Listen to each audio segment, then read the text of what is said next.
आज की क्लास में हम स्टडी करने वाले हैं संख्या पद्धति के बारे में। जैसा कि आपको गणित शिक्षण के अध्ययन से पता चला कि गणित की उत्पत्ति गणना करने या गिनती करने से हुई है।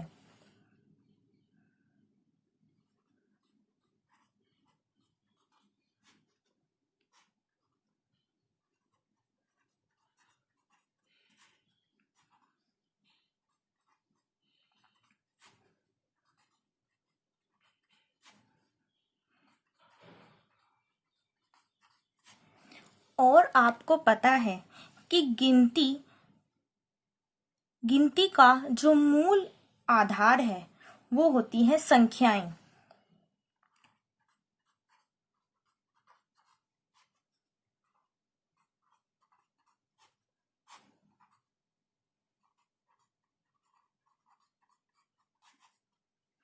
और जब तक आपको संख्याओं और संख्या पद्धति के बारे में नहीं पता होगा तब तक आप ये मान के चलिए कि गणित की अन्य टॉपिक्स को समझ पाना आपके लिए व्यर्थ है। इसका मतलब ये हुआ कि अगर हमें गणित के अंदर अपनी पकड़ मजबूत बनानी है तो हमें संख्याओं के बारे में पता होना चाहिए और साथ ही संख्या पद्धति के बारे में भी हमें जानकारी होनी चाहिए। तो इसी के संदर्भ में आज की हमारी क्लास है संख्या पद्धति पर। तो आइए स्टार्ट करते हैं। सबसे पहले आपको एक टी डायग्राम की सहायता से आपको संख्या पद्धति के कॉन्सेप्ट को का प्रयास करते हैं।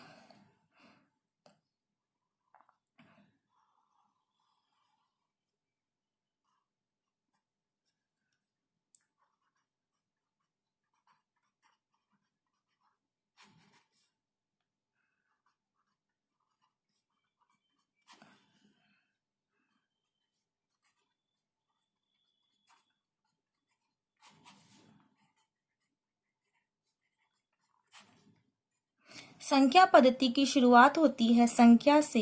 इन संख्याओं को दो पार्ट में डिवाइड कर दिया जाता है। फर्स्ट होता है वास्तविक संख्याओं वाला पार्ट और सेकंड होता है काल्पनिक संख्याओं वाला पार्ट। इसके बाद में वास्तविक संख्याओं को पुनः दो भागों में डिवाइड कर दिया जाता है। एक भाग होता है परिमेय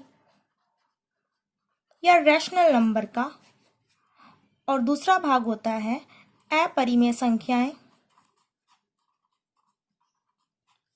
या इरेशनल नंबर का।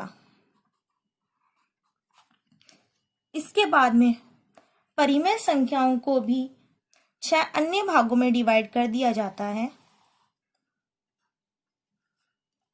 फर्स्ट होता है प्राकृत संख्या या नेचुरल नंबर। सेकंड भाग होता है पूर्ण संख्या या वूल नंबर। थर्ड भाग है पूर्णांक इंटीजर्स। फोर्थ भाग है सम संख्या।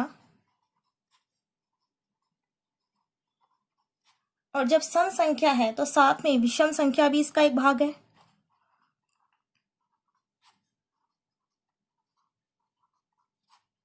इसके बाद में आती है अभाज्य संख्या।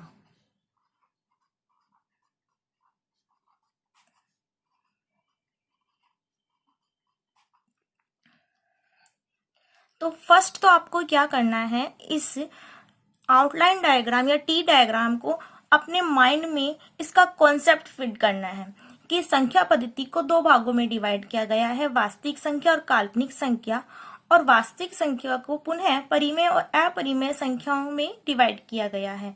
परिमेय संख्याओं के ही ये 6 भाग हैं जिनमें प्राकृत संख्या, नेचुरल नंबर, पूर्ण संख्या, वूल नंबर, इंटीजर्स या पूर्णांक, सम और विषम संख्या और अभाज्य संख्या होती हैं। और इन्हीं के बेसिस पे मैथ्स के सभी कॉन्सेप्ट के अंदर ये संख्याएं काम में ली जाती हैं। तो आगे इनके बारे में थोड़ा डिटेल में स्टडी करते हैं कि वास्तविक संख्या और काल्पनिक संख्याएं, परिमेय और अपरिमेय संख्या किसे कहते हैं। फर्स्ट हेडिंग लगाते हैं वास्तविक संख्याएं।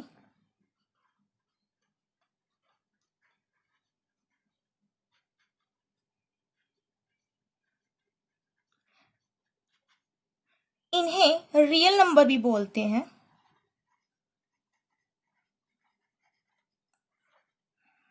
देखिए वास्तविक संख्याएं क्या होती हैं। मैं आपको बोलती हूँ कि 2 एक वास्तविक संख्या है, तो आप मान लेते हैं कि 2 एक वास्तविक संख्या है। 3 एक वास्तविक संख्या है, तो 3 भी एक वास्तविक संख्या है। इसी तरीके से 11, 12, 13 ये सभी वास्तविक संख्या हैं। लेकिन इन सभी संख्याओं को बोलने के बाद आपके दिमाग में ये बात आएगी कि इनको निर्धारित कैसे किया जाए। ऐसे हम किसी भी संख्या को वास्तविक और किसी भी संख्या को काल्पनिक कैसे समझें, ये माइंड में हमारे कैसे क्लियर रहे कि ये संख्या वास्तविक और ये संख्या काल्पनिक है। इसके लिए आपको सिर्फ ये ध्यान में रखना है कि x square is equal to और ग्रेटर देन 0 होना चाहिए। अगर आप इसको अपने माइंड में अच्छे से फिट कर लेंगे कि एक्स स्क्वायर ग्रेटर देन और इज इक्वल टू 0, तो आप किसी भी संख्या के बारे में पता लगा सकते हैं कि वो संख्या वास्तविक संख्या है या फिर काल्पनिक संख्या। यहाँ पर x वो संख्या है जिसके बारे में हमें पता लगाना है। सबसे पहले स्टार्ट करते हैं 4 से। 4 मुझे पता लगाना है कि ये 4 एक काल्पनिक संख्या है या वास्तविक संख्या। वो और बात है कि मुझे पहले ही पता है कि ये वास्तविक संख्या है, लेकिन एक बार मान के चलते हैं कि मुझे नहीं पता। तो सबसे पहले मैं क्या करती हूँ, इस 4 को इस फॉर्मूले में पुट करती हूँ। तो 4 का स्क्वायर ग्रेटर देन और 0 के इक्वल आना चाहिए। या तो ये इस कंडीशन को फुलफिल करे कि वो 0 से बड़ा हो, या दूसरी सेकंड कंडीशन कि वो 0 के बराबर हो। दोनों में से किसी एक कंडीशन को अगर ये 4 का स्क्वायर फुलफिल करता है तो मैं मान लूंगी कि 4 एक और रियल नंबर है, और अगर फुलफिल नहीं करता है तो 4 एक काल्पनिक संख्या होगी। तो 4 का स्क्वायर होता है 16 और ये होता है 0 से बड़ा। इसका मतलब इसने फर्स्ट कंडीशन को फुलफिल किया और ये पता चल गया कि 4 एक वास्तविक संख्या है। सेकंड, मैं एक दूसरा एग्जांपल लेती हूँ। इसके अंदर मैं लेती हूँ √2। मुझे पता लगाना है कि √2 एक वास्तविक संख्या है या एक का काल्पनिक संख्या है। इसके लिए मैं अगेन इस फॉर्मूले में √2 को पुट करती हूँ। x मेरे लिए यहाँ पर √2 है, तो मैंने इसको इसके अंदर पुट किया। √2 का होल स्क्वायर ग्रेटर देन या 0 के इक्वल आना चाहिए। तो देखिए रूट से स्क्वायर कैंसिल आउट हो जाता है तो 2 आता है, और 2 ग्रेटर देन होगा 0 के। तो अगेन ये बात मुझे पता चल गई है कि √2 भी एक रियल नंबर है या वास्तविक संख्या है। इस तरीके से आप और भी बहुत सारी संख्याओं का पता लगा सकते हो कि कौन सी संख्या वास्तविक है और कौन सी संख्या काल्पनिक है। तो अब आपके माइंड में ये आएगा कि अगर इस फॉर्मूले के अंदर हम कोई सी भी संख्या पुट करें तो वो ज्यादातर क्या तो 0 के बराबर आएगी या फिर 0 से बड़ी आएगी। तो आपको बता दूं कि ऐसा हर केस में ऐसा पॉसिबल नहीं है। एक और एग्जाम्पल हम लेके चलते हैं जिसके अंदर हम देखते हैं कि मैंने लिया -3। मुझे चेकआउट करना है कि -3 एक वास्तविक संख्या है या एक काल्पनिक संख्या है। मैंने इस फॉर्मूले में -3 को पुट किया, तो -3 का होल स्क्वायर या तो 0 से बड़ा आना चाहिए या 0 के बराबर आना चाहिए। तो दोनों में से कौन सी कंडीशन फुलफिल होती है? तो आपको पता है माइनस की संख्या है और घात सम संख्या है, तो माइनस माइनस हो जाएंगे प्लस, और 3 का स्क्वायर हो जाता है 9। और आपको पता है कि 9 0 से बड़ा है। इसका मतलब ये हुआ कि -3 भी एक रियल नंबर है। तो जब सभी रियल नंबर हैं तो फिर इमेजिनरी या काल्पनिक नंबर कौन से हैं?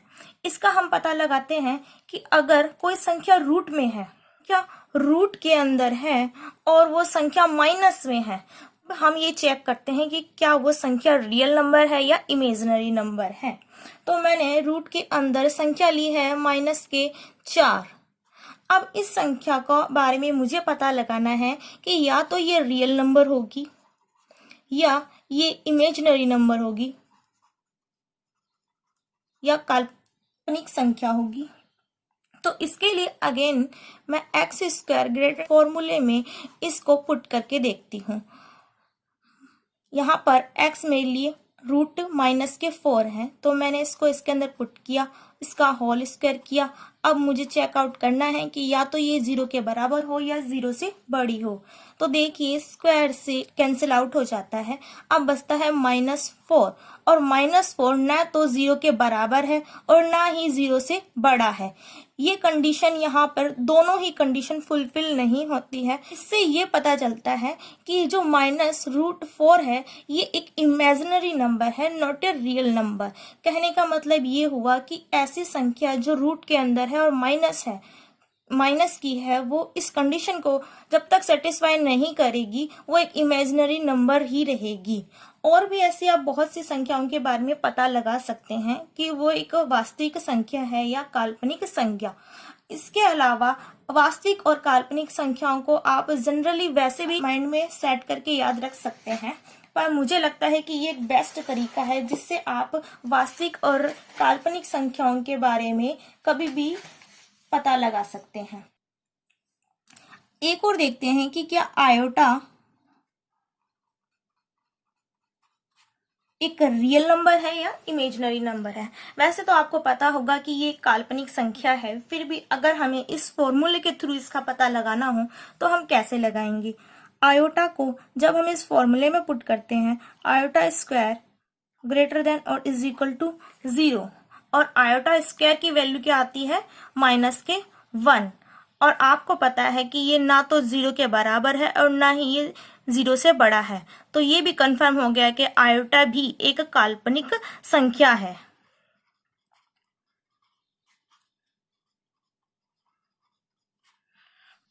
तो आज की क्लास में हमने स्टडी किया कि वास्तविक संख्याएं कौन सी हैं और काल्पनिक संख्याएं कौन सी हैं। नेक्स्ट क्लास में हम स्टडी करेंगे परिमेय और अपरिमेय संख्याओं के बारे में और उनके प्रकार।